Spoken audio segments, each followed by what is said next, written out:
pappi náttúrulega skáld og mamma mín náttúrulega kann öll ljóð og alla texta bara inn og út íslensk og bara hún getur vitnað í, mamma mín sko 85 en hún man þetta allt bara eins og það gerst í fyrradag þannig að það var alltaf haldið að mér, ég fikk rosalega mikið svo bókmenntalegt og menningalegt uppeldi því það er náttúrulega auður, það er andlegur auður þú veist, við getum öll verið milljarðamæringar á andlegum verðmætum og ég náttúrulega elst upp við það þannig að ég byrjaði að skrifa ljóð bara 11 ára og rapptext á sama tíma en á ensku finn ekkert ensku, það var bara algjörð kjafta eitthvað hræðilegt rapp sko en síðan það bara hérna svona kannski 13 ára sem að ég bara hugsa bara af hverju ég að skrifa eitthvað ensku, þú veist, ég hugsa á íslensku tala á íslensku, þá sem ég ljóð, rapp í saman bara ljóði mín verða bara rappið mitt en ég hef alltaf skrifað líka ljóð bara svona í öðru formi sko en við erum náttúrulega ég og César að bróðum við erum náttúrulega að milljón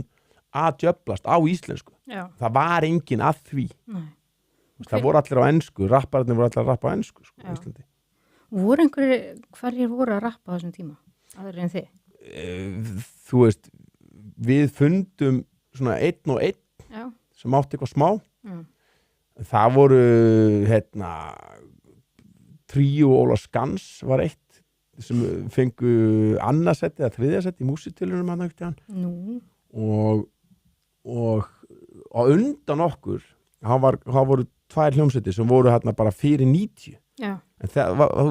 bara ekkert mikið þannig nefn í ákveðni kreðsu þeir voru kringum reif kreðsuna þar sem að menn voru að starta partíum bara hinga og þangað það var hljómsveit sem heit Acid Juice og hljómsveit sem hét betur maður verður að muna þetta Acid Juice hét önnur og hinn hét Amma með tennundarnas afa og amma með tölvunars afa ég held að það nota bæði en til að fólk tengi eitthvað við þetta þá sem sagt í myndinni sem hét Veggfóður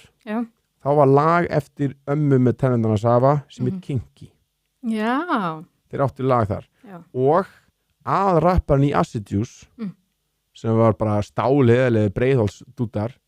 var Beggi Soldug Nei, var hann að rappa? Já, hann var og grimmur sko. Þetta var gott gengi svo fór hann alltaf bara í ræsið, tónlistilega nei, þeir bara voru að þessu svona tíma og bara mjög skemmtilegt og töff en síðan svona komum við það svolítið niður þannig að það svona en síðan náttúrulega stofnuðu við fullt af hljómsveitum sem að sko áður 96, 97 eitthvað svona það var Geðdeild 33C Super Syndical sem voru Kalli og Maggi sem voru Subterranean og röppu á ensku með Subterranean sko en við gerum bæði í Super Syndical og já þannig að það var svona þú veist einn og einn en þú veist það var ekkert mikið að gerast sko Nei.